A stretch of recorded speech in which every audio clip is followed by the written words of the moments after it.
اس پہ بات کرنا سنت رسول کو، اس پہ بات کرنا سنت اولیاء، اور انہی سنتوں وائز ہم آپ سے بات کرنے آئے ہیں تاکہ ہمارے لیے بھی یہ چیزیں توشہ آخرت بن سکیں، اور اس کا فائدہ طبی طور پہ، جسمانی طور پہ، نفسیاتی طور پہ، جذباتی طور پہ، ان دا اینڈ آپ کی اپنی ذات کو، آپ کی بیٹیوں کو ہے،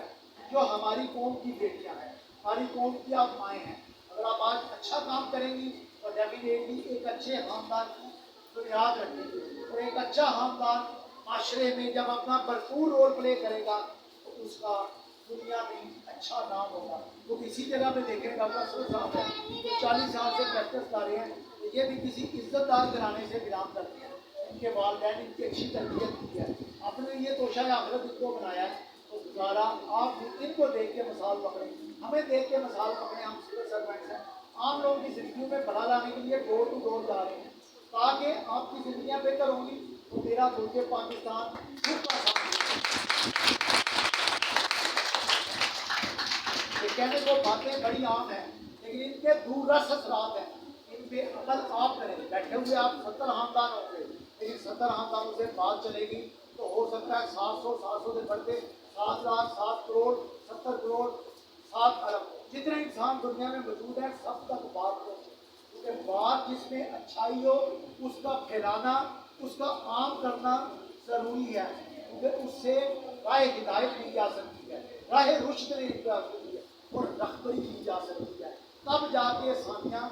آتی ہیں آپ کے لیے، میرے معاشرے کے لیے، کیونکہ خاندان جب خوشحال ہوتا ہے، صحت مند ہوتا ہے تو اس سے معاشرے خوشحال ہوتے ہیں، جب معاشرے خوشحال ہوتے ہیں تو ملک جو ہے ترقی کی منازل طے کر کے ترقی یافتہ بنتے ہیں اور ہر بندے کو اسی جگہ پہ روزگار کے مواقع ملتے ہیں، اس لیے ہم یہ اس بات کی